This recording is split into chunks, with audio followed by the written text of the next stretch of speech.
일단은 저희가 이제 배울 자바 언어에 대해서 간단하게 자바 언어는 어떤 언어다라는 것을 설명드리려고 이렇게 5가지 기준을 가지고 한번 자바 언어가 어떤 언어이고 왜 이 자바 언어를 배우려고 하는지, 그리고 우리가 배우려고 하는 이 자바 언어가 어디에 속하는지 한번 알아보도록 하겠습니다.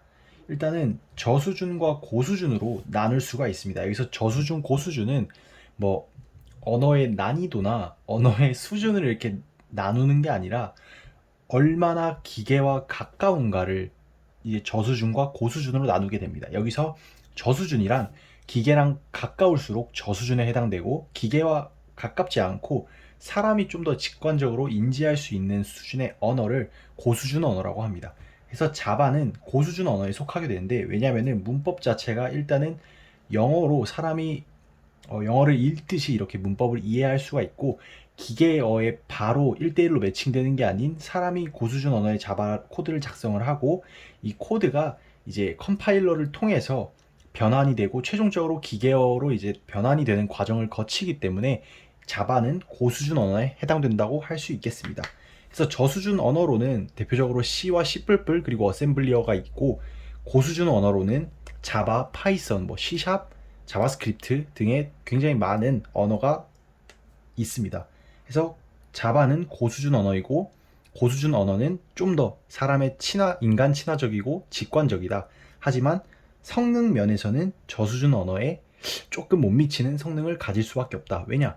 기계와 바로 1대1로 매칭돼서 내가 작성한 언어가 기계에 바로 이게 변환됨 것, 이 변환되는 단계가 더 적다거나 아니면은 기계와 바로 이게 매칭이 된다면은 속도가 훨씬 더 빠를 수밖에 없고, 고수준 언어일수록 이게 기계어로 변환되는 과정이 필수적으로 필요하기 때문에 그런 부분에서 이제 성능에 좀 더 차이가 날 수 있다고 할 수 있겠습니다.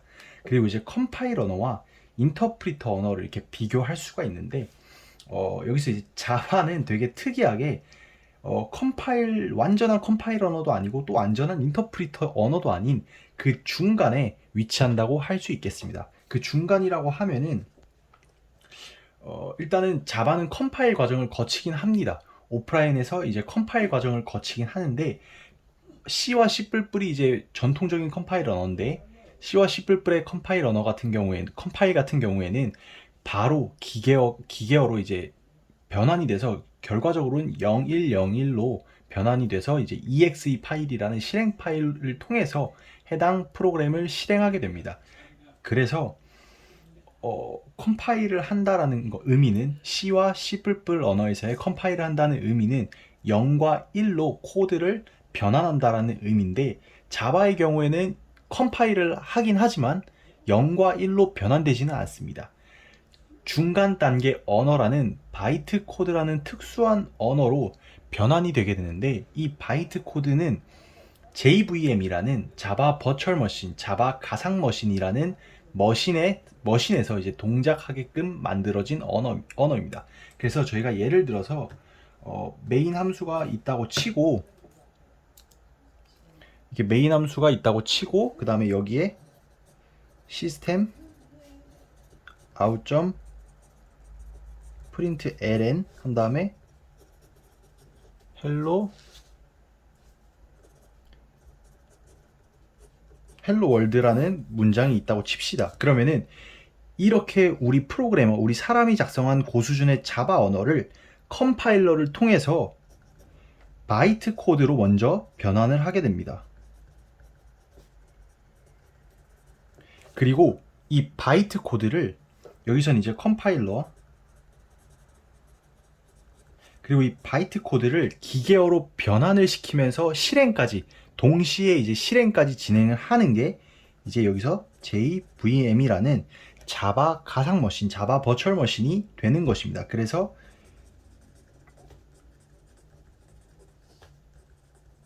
기계어 변환 및 실행을 자바 버추얼 머신이 하게 되는 것입니다.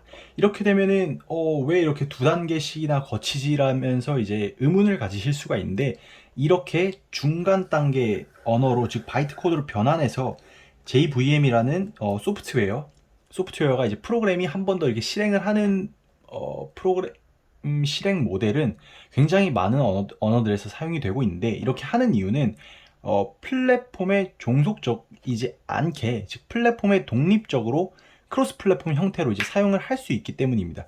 여기서 플랫폼이라 하면은 일단은 OS, 다양한 OS 중에서는 리눅스가 있겠고요. 그 다음에 윈도우, 그 다음에 맥, 대표적으로 맥OS가 있겠죠. 그리고 뭐 다양한 하드웨어들이 모두 플랫폼이 되는데, 이러한 플랫폼들의 각각에 맞게 따로따로 이제 소스 코드를 작성을 하는 것이 아니라, 나는 단순히 이 system.out.println 하나로도 이 모든 플랫폼에서 똑같이 동작할 수 있게 하는 게 이 JVM의 역할입니다. 그래서 이 JVM은 리눅스용 JVM, 윈도우용 JVM, 그리고 맥OS용 JVM, 그리고 다양한 하드웨어마다 JVM을 깔고, 거기에 맞는 JVM을 깔고, 그 위에다가 이 고수준 언어를 컴파일러가 변환시킨 바이트 코드를 얹으면은 소스 파일 하나로도, 즉 컴파일된 자바 소스 파일 하나로도 모든 플랫폼에서 공통적으로 사용을 할 수 있기 때문에, 이런 확장성, 범용성을 위해서 이렇게 진행을 한다고 보시면 될 것 같습니다. 그래서 결국에는 컴파일을 진행하지만 이 컴파일이 바로 기계어로 변환되는 게 아니라 바이트 코드로 변환이 되고, 이 바이트 코드는 JVM, 즉 각 플랫폼에 맞는 JVM이 바이트 코드를 읽어들여서 공통적으로 이제 기계어로 변환, 실행한다라는 것입니다. 이 각 플랫폼별로 기계어는 전부 다 다르게 변환이 되지만 어쨌든 그건 JVM이 할 일이고, 우리 프로그래머는 그냥 이 소스 코드를 짜서 JVM에다가 실행하라고 던져주면 됩니다. 컴파일한 다음에 실행하라고 던져주기만 하면은 각 플랫폼의 JVM이 알아서 거기 플랫폼에 맞는 기계어로 변환해서 실행까지 진행을 하게 됩니다. 그래서 이 자바는 이렇게 JVM을 가진 실행 모델을 가지고 있는 거고요. 이래서 컴파일 언어에 좀 더 가깝다고 할 수 있겠네요. 컴파일 언어. 그래서 자바는 고수준 언어이면서 컴파일 언어다. 그래서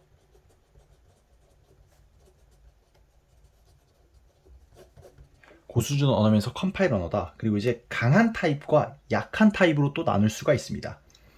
강한 타입이란, 여기서 이제 타입을 먼저 말씀을 드려야 될 것 같은데요. 타입이란 이제 데이터, 즉 변수의 자료 형태를 말합니다. 여기서 자료 형태라는 거는 정수, 실수, 문자형, 그 다음에 불린, 즉 참, 거짓을 나타내는 불린, 불린, 그 다음 문자열 등이 있는데, 이러한 데이터 타입들을 강하게 타입을 체크하는지, 아니면은 타입에 상관없이 데이터를 일단은 변수에 넣어놓고, 그리고 이게 실행될 때 데이터의 타입에 따라서 변수의 타입이 결정되는 것을 약한 타입이라고 합니다.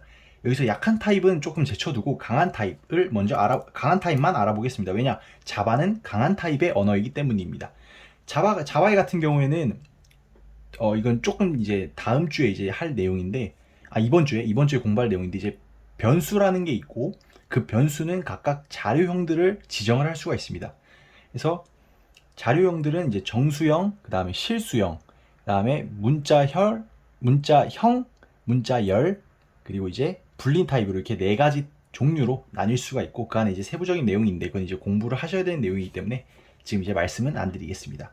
어쨌든 타입을 강하게 체크를 하고, 오직 정수형 변수에는 정수값만 들어올 수 있도록 하는 게 강한 타입 언어입니다. 이래서 만약에 정수형 변수에 실수형을 넣는다거나 문자를 넣으려고 하면은 컴파일단에서 이제 에러를 내뿜게 되고, 그로 인해서 발생할 수 있는 실수나 그런 것들을 좀 더 줄일 수 있게 됩니다. 그래서 어떤 변수에 어떤 데이터가 들어간지가 명확해지고, 그렇게 실수할 수 있는 여지를 줄일 수 있게 됩니다. 내가 혼자 프로그래밍을 할 때는 전혀 상관이 없지만, 만약에 이 프로그램을 100명과 같이 협업을 해야 된다 그러면은 어떤 변수에 어떤 값이 들어가는지를 내가 일일이 타입이 안에 적혀있지 않고 그냥 데이터로만 판단을 하게 된다면은 굉장히 불편하겠죠. 왜냐하면 이 변수만 보고는 어떤 데이터가 어떤 데이터 타입으로 들어오게 되는지를 알 수가 없는데, 변수의 타입이 지정되어 있으면은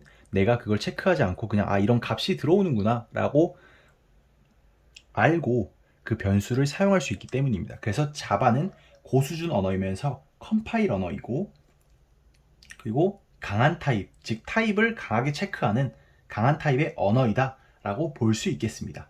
네 번째는 매니지드 언어와 언매니지드 언어로 나눌 수 있는데, 자바는 언매니지드 자바는 다시 정정하겠습니다. 자바는 매니지드 언어입니다. 그 이유는 일단은 이 매니지드가 뭔가를 관리한다 라는 의미를 가지고 있는데, 여기서 뭘 관리하는지를 알아봐야 될 것 같습니다. 여기서 관리하는 것은 메모리를 의미합니다. 즉 메모리를 어떤 프로그램이 관리를 해주느냐 아니면은 프로그래머가 직접 관리를 하느냐, 그 차이인 것입니다. 그래서 자바 같은 경우에는 매니지드 언어로서 메모리를 프로그래머가 아닌 프로그램이 자동적으로 관리를 해주게 됩니다. 그래서 프로그래머는 메모리에 대해서 신경 쓰지 않아도 됩니다.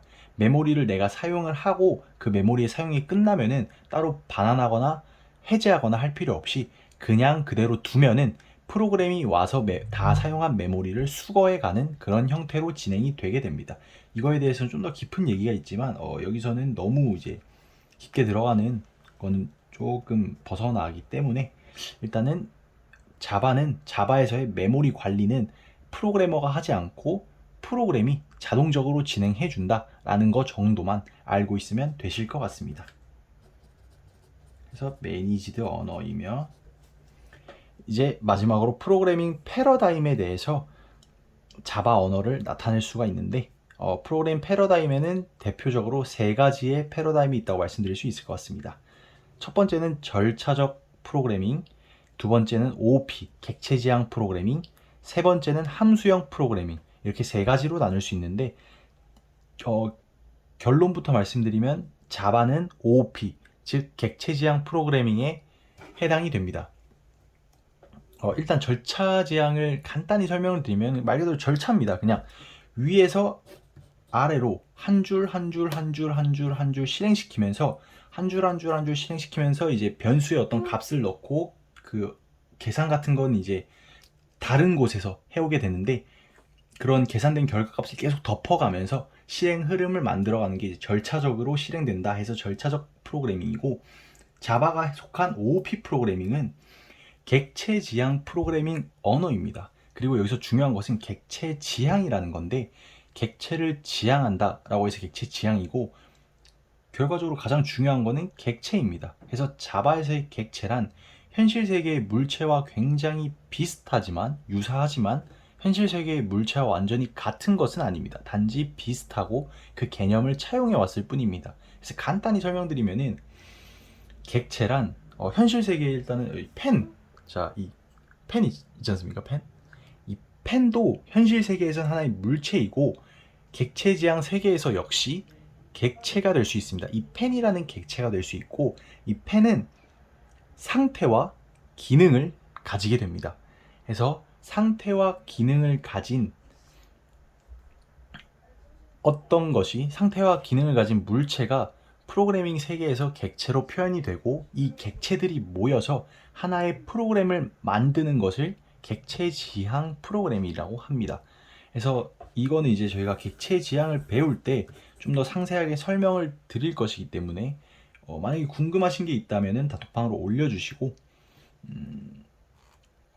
일단은 이 정도, 그냥 이제 객체라는 것, 상태와 기능을 가진 객체들이 모여서 하나의 프로그램을 만든다 라고 해서 객체 지향 프로그램이라고 불린다는 것만 알아주셨으면 좋겠습니다. 그리고 이제 함수형 프로그램은 절차 지향 프로그래밍과 되게 비슷한데, 이렇게 절차 지향적으로 쭉 오면서 절차 지향 같은 경우에는 이전 값을 계속 덮어오면서, 즉 새로운 값으로 덮어오면서 절차적으로 쭉 프로그램을 실행했다면은, 함수형 프로그램은 값을 보존합니다. 즉 내가 어떤 A는 10이라는 값이 이전 절차에서 A는 10이라는 결과값이 나왔으면은 쭉쭉 진행되면서 A는 10이라는 값을 바꿀 수가 없습니다. 건들 수가 없고 수정할 수가 없고 그 다음에 새로운 값을 계속 이렇게 쌓아나가는 식으로 프로그램이 진행이 되고 이렇게 불변성을 가지기 때문에